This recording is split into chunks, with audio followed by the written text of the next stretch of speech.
Aakyatin natin tong Tagaytay Talisay Road dito sa may barangay Sampaloc. Yun, yun. Tagayo, sira rin yung gilid ng kalsada dito. Grabe. Yan pa. Makikita nyo. Gumuho din yung parting nyo ng kalsada. Gilid ng kalsada.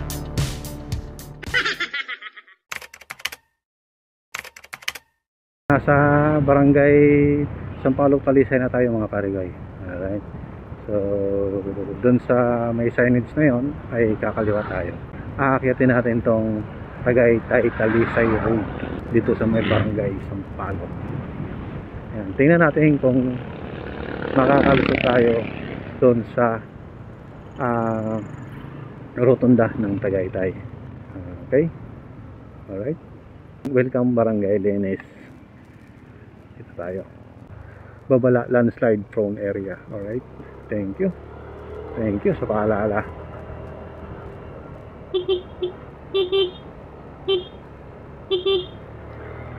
Alright. Pagka ganong mga blind spot siya mga parigoy, sobrang liko ng kalsada ay pwede tayo magbusina. Ayan. Kasi talagang kita mo naman ang mga kalsadahan dito. Siko rin. Malasiko rin yung kurbada dito. Dito ay okay pa naman ang kalsada. Wala namang mga landslide o nakaharang sa kalsada na madadaanan natin dito. Okay pa. Tingnan natin dito sa unahan.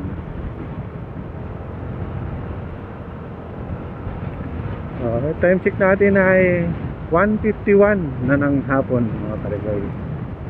Yan ang oras na pag-akyat natin dito sa kalsadang ito ng Tagaytay Talisay Road.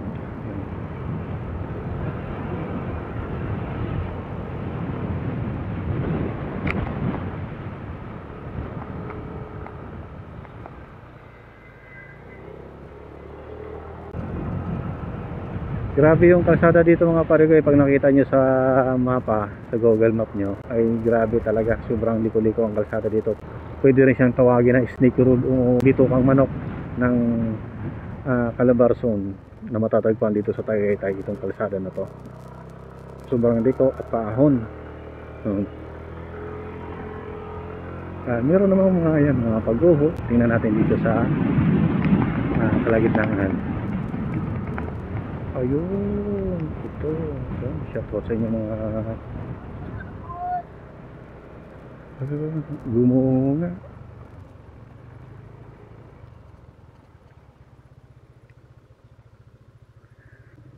Gumuho din tong parting ito dito ng kalsada ng Tagaytay Talisay Road. Tapos sa baba yan mga kabahayan, sobrang delikado nga talaga. Makikita nyo gumuho din yung gilid ng kalsada. Alright, diretso na tayo dito. Makikita na kagad natin yung mga gumuhong kabundukan dito, landslide. Ayan. Dito gumuho rin pala talaga mga karega yung baba na, gilid na yung gumuho rin.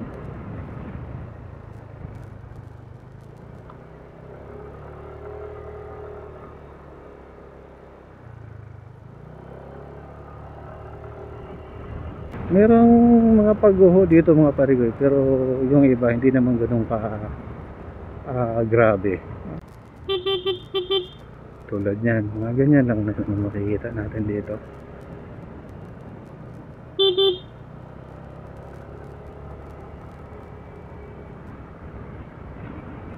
Diba? Parang dito kang manok din dito ang daanan. Dito lang naman mga parigoy sa bungat lang. Pero pag doon sa kalagitnaan ay hindi na siya ganong liko-liko. Ayan mo. Sa mga may hiling mag-banking-banking dyan. Isa to sa mga nire-recommendo kong daanan nyo. At hindi lang yon, dahil dito ay talagang marami rin mga magagandang tanawin na makikita dito. Tapos ang ganda rin ng kalsada. Simentado, espalto. Alright. Nakita mo yun mga pare kung gaano kaligaw yun. lalo na doon sa bungad pa lang, ba?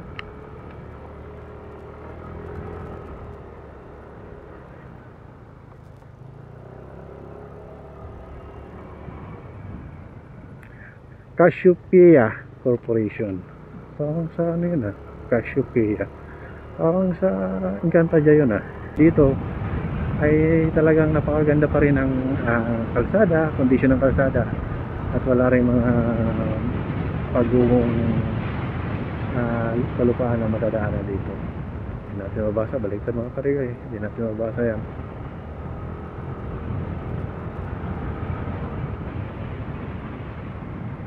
Go Umpoy. At saka dito ay hindi nawawalan ng mga signage, paalala sa mga motorista na dumadaan dito na talagang prone area ng landslide yung parteng ito ng kalsada. Sira sila, ma'am. Doon pa sa pagliko, mabulaga ka, talagang medyo mataranta ka rin pagka medyo may kabilisan ng takbo mo. Alright.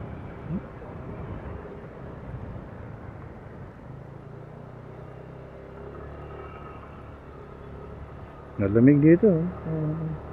Medyo malilim ang mga madadaanan nyo dito gawa ng mga kakahoyan, yung mga puno na nagsisilbing payong natin dito pag dumaan tayo. Alright, diba? Talagang sinadyang butasin ng kalsadang to. Baka magkaroon lang ng access papunta sa Barangay Sampaloc wala dito sa Tagaytay. Ayan.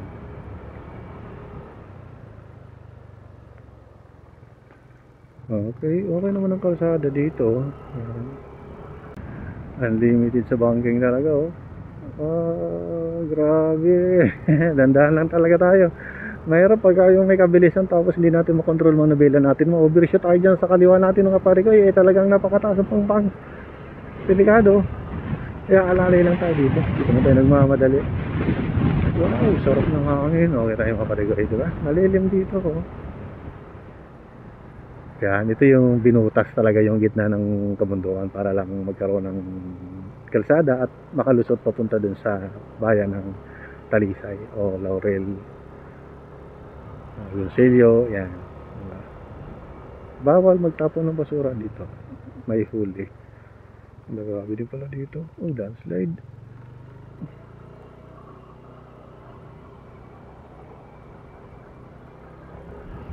Ayun, dito rin pala nag-landslide din pala talaga dito.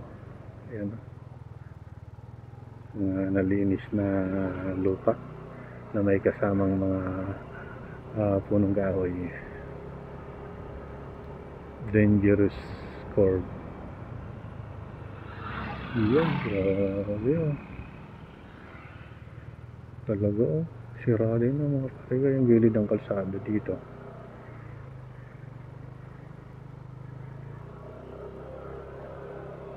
Ayan grabe.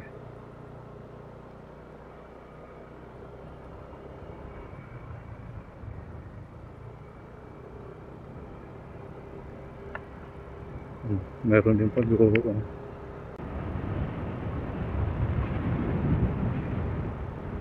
pero hindi naman ganun ka grabe, hindi naman ganun kalala.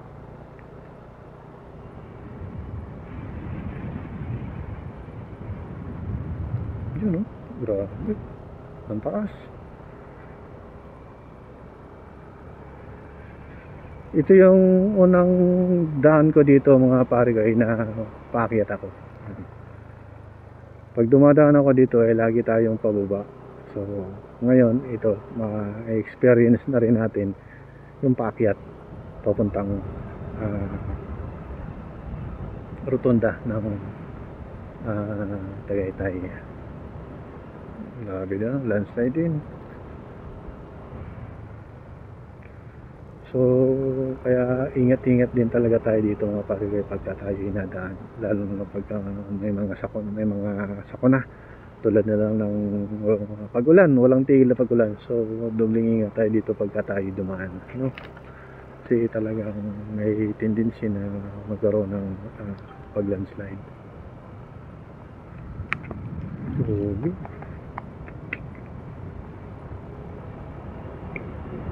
Ang dating magandang kalsada na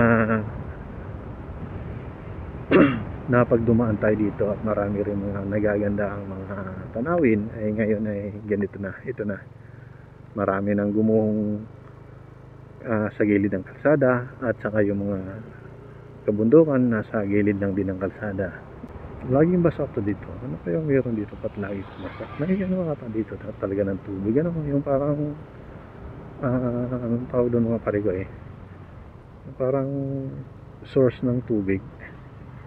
Ayun o, may gripo na o, ayan o. Saan kaya nagmumula yan?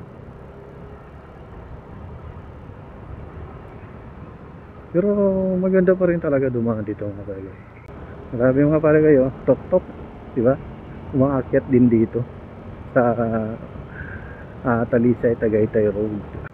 Gumuho rin o, sa taas nitong tulay. Ayan. Buti itong tulay di nagka-damage oh. Grabe oh. Yan ang parigay. Buti hindi na ano yung tulay, ano, di na damage, di na sira. Okay na okay pa rin ang biyahe natin dito.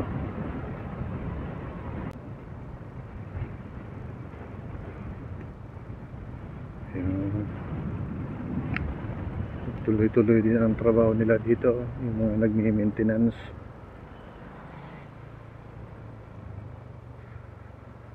So, okay naman kung mga pare ko ano pag-uho. Kahit na may mga gumuhong kabundukan dito sa gilid ng kalsada natin sa kaliwa, okay naman daanan. Yan. Hindi naman siya delikado siguro. Okay naman ah.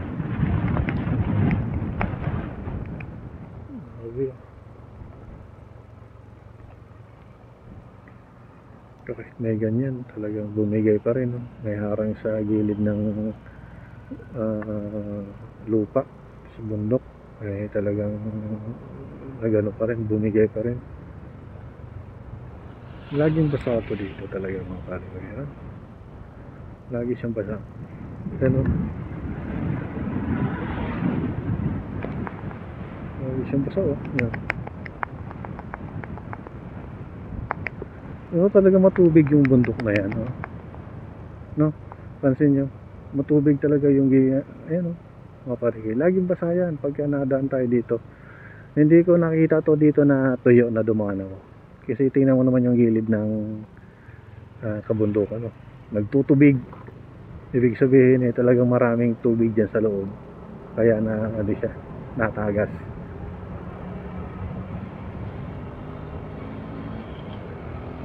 Time check natin ay 2:10 ng hapon mga pare-pare.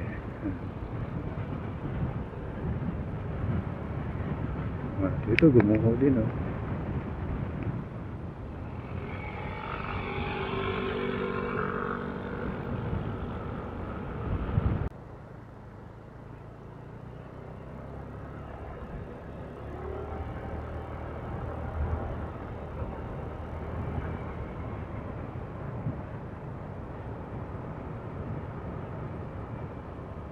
Okay. Solar din palang ginagamit nila dito. Yan, para yung solar. Gumuho din talaga. Hindi nakaligtas.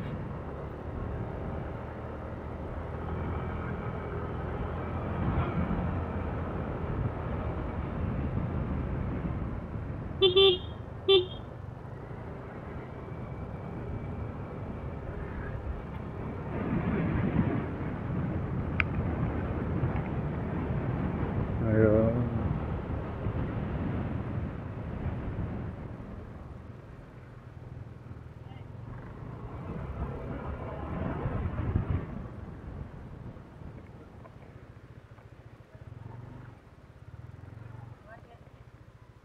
Ganda doon oh. Ganda rin tumambay ano mga pare ko gumuho din pala dito oh. Ganda. Gumuho din pala.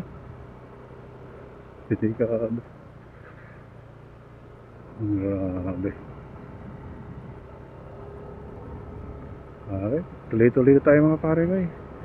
Hanggang Calamba na to mga pare ko. Tuturo ko sa inyo ang daan kung saan kayo pwedeng dumaan pagka kayo ay pumunta ng Calamba. Pagka galing kayo ng Laurel, yan. Pwede rin kayo dumaan dito sa Barangay Sampaloc, Talisay, Tagaytay Road. Pwede rin kayo dumaan doon sa kabila sa Talisay, Tagaytay Road din ang tawag doon. Mas kilala din sa tawag na Sungay Road mga pare ko. Ayan.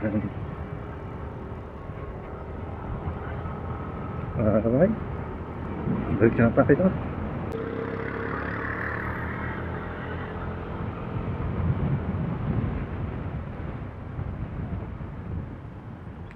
Ayan, ito na yung pinaka-rotonda ng Tagaytay, no? Dito ay kakaliwa tayo mga parikoy. Ayan. Okay, dito ay kakanan tayo mga parikoy. Sorry. Maluwag naman ang kalsada sa oras na ito. Hindi naman matraffic. Minsan kasi dito mga parikoy, traffic dito eh. Wala dun sa ano na yun, rotonda na yun ng Tagaytay. Hanggang dun sa Picnic Road ay talagang matraffic dito.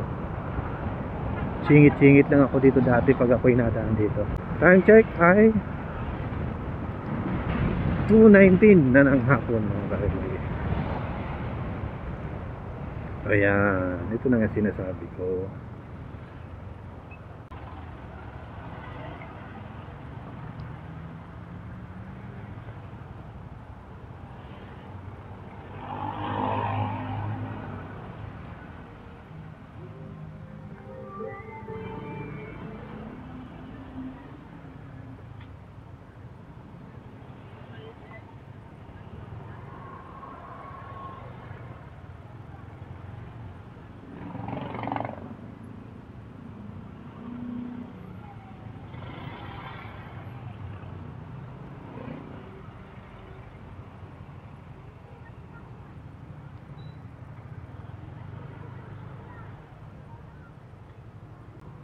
Traffic ng mga parikoy. Ito naman yung Tagaytay Calamba Road mga parikoy. Sa mga hindi nakakaalam, masakit na sa puwet mga parikoy. Ilang oras na tayo nagmumotor eh, mula pa ng alas 8. Ayan mga parikoy, maalala ko lang sa mga hahanap o mga gustong kumuha ng loyalty card sa Pag-ibig, kahit saan man kayo dito sa Laguna o kaya sa Batangas, dito sa Tagaytay ay mayroong Pag-ibig branch. So pwede kayong kumuha ng loyalty card. Napakadali lang mga parikoy ng proseso, at hindi pa hassle dahil hindi ganoon kadami ang tao na pumipila na mga kumukuha din ng loyalty card dito sa Tagaytay. Ayan. Diyan ako kumuha mga parikoy nung isang araw lang. So pumila kami dyan ng alas 9. Kailangan dalhin nyo yung birth certificate nyo mga parikoy para sigurado na kayo. Dalhin nyo yung authentication ng birth certificate nyo, NSO, tapos 2 valid IDs. Ayan. Pwede na rin yung isang valid ID tapos company ID. Ayan. Pwede na yun. Yun ang ginamit kong ID mga parikoy. Alright. Info lang yun mga parikoy sa mga namumblema dyan paano kayo makakuha ng loyalty card sa Pag-ibig. Subukan nyo dito sa Tagaytay. Ayan. Search nyo lang Pag-ibig branch dito sa Tagaytay, lalabas yan. Nakalocate yan sa SM Hypermarket dito sa Tagaytay. Ayan. Magkakadikit lang sila ng SSS. Ang babayaran nyo lang mga parikoy ay 125 pesos. Alright. Ano pang hinihintay nyo mga parikoy? Kuha-kuha na.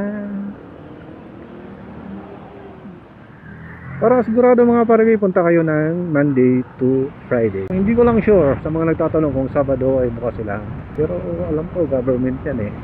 So tingin ko sarado. Pero kung gusto kong makasigurado, Monday to Friday mga parikoy yun. Kasi kami pumunta ay araw ng Biyernes. Hindi ko lang din natanong kung open sila ng Sabado eh. Yo mga parikoy.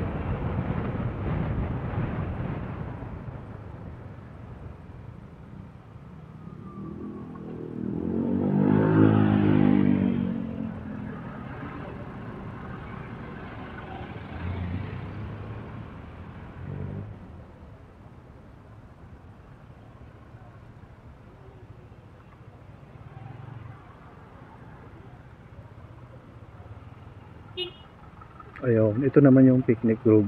Yan, ito yung exit mga pare-goy. Sikat pa na pasyalan dito. Kaya nasabi ko naman sa iyo mga pare-goy na sa mga pag nadaan tayo sa mga vlogs natin, sinasabi ko naman to.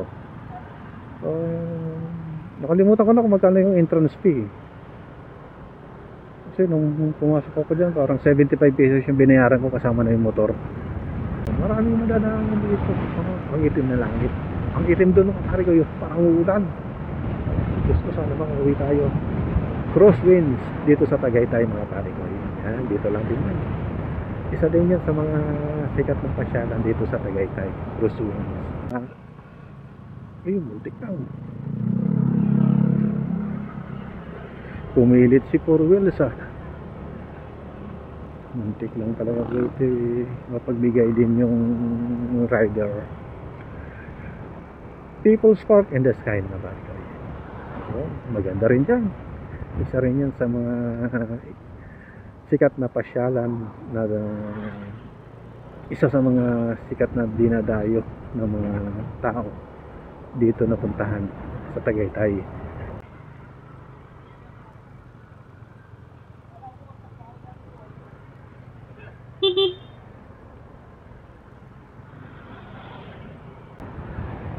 Nakita niyo yung mga pare-goy, kumaliwa tayo doon sa bago mag-entrance ng People's Park in the Sky.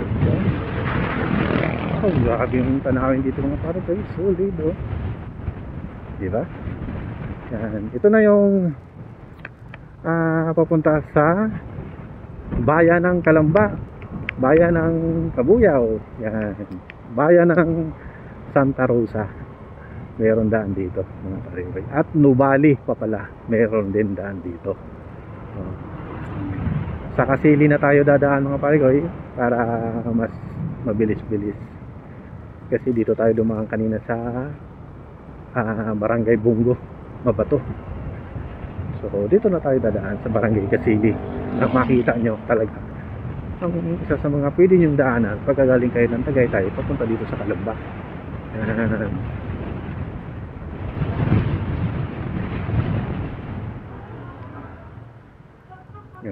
Right. Yan, pagkagaling kayo ng Cavite, saan man kayo sa Cavite, di ba? Yan, pupunta kayo ng Laguna. Ito yung isa sa mga pinakamadaling daanan para makarating ng Laguna, kung saan man sa Laguna. Pag nadaanan nyo ito mga pare-goy, mula dun sa pagbaba natin ng People's Park, daan-daan na kayo kasi dito ay talagang napaka-tarik ng kalsada dito o kaya napaka-palusong. At check nyo lagi ang freno nyo dito kasi kabilaan pang yan mga pare-goy. Yung sa kanan natin mga pare-goy, yan yun. Calamba, Los Baños, Santa Cruz, Bae. Yan.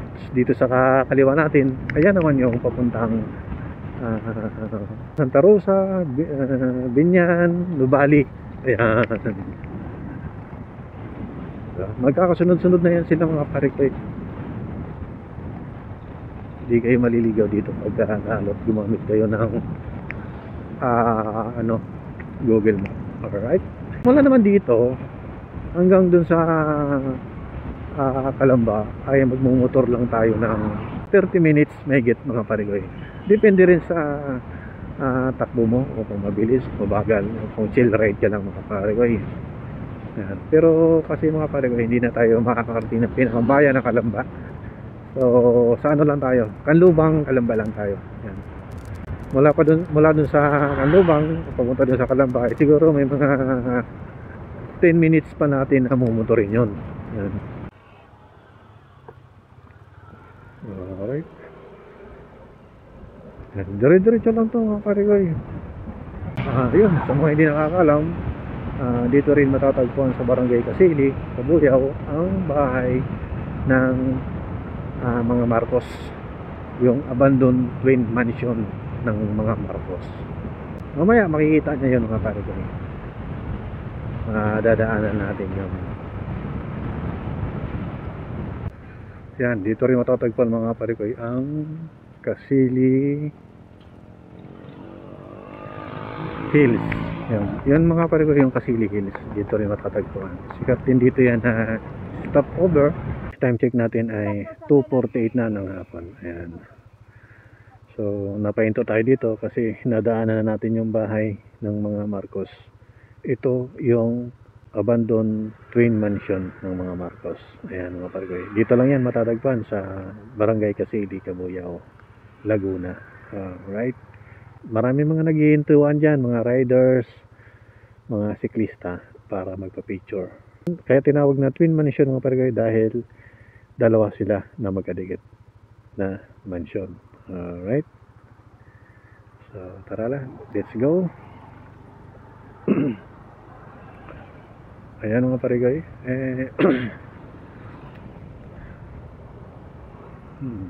diba? Alright. Ay, tuloy-tuloy na tayo mga Parigoy.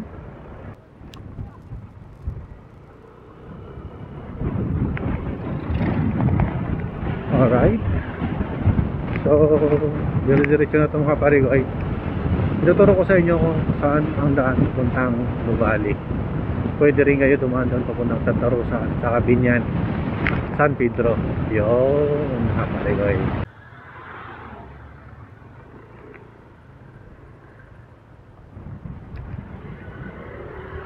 Okay, madali na tayo mga Parigoy, baka abutan tayo ng ulan.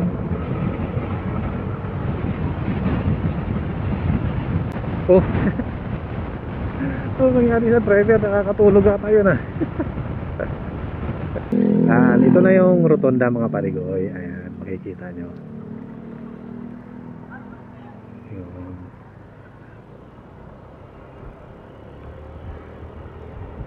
Iikot tayo na isang beses lang mga Parigoy. Turo ko sa inyo yung daan papuntang Nuvali. Alright. Dito sana pwede na akong kumanan, pero iikot tayo na isang beses.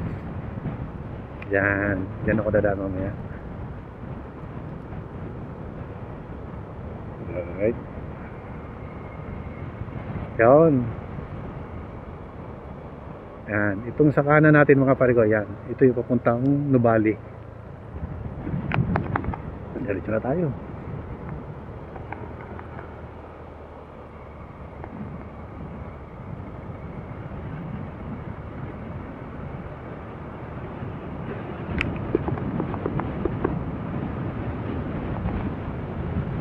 Dito naman kasi mga Parigoy, mga subdivision yan eh.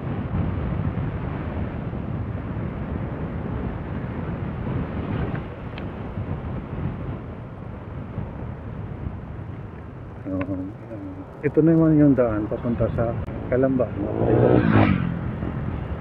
na yun.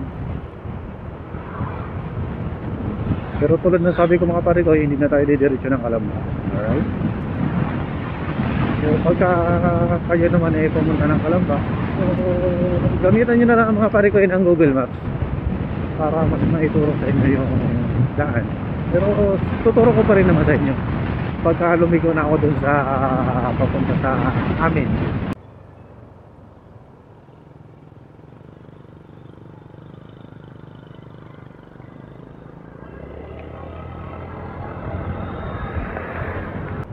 So ayun nga mga Parigoy, makwento ko lang, nagpalit na nga pala ako ng gulong kusulian kasi talagang yung stock nito ay manipis na.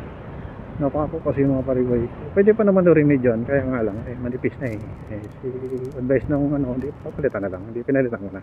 Yan mga Parigoy, ito yung daan papunta sa Calamba. Yan, sa kaliwa natin pupunta Calamba yun, dire-diretso lang yun mga Parigoy, tapos kakanan kayo, may madadaanan kayong I-Mall, tapos kaliwa uli kayo, may madaanan kayong arko ng Kanlubang, yun, labas ng Mayapa. Kaya yun, diretso na yun hanggang checkpoint, kakanan na kayo pupuntang bayan na yun ng Calamba. Alright, so pumasok na tayo ng Carmel Ray mga Parigoy. Welcome to Carmel Ray Industrial Park 1, diba?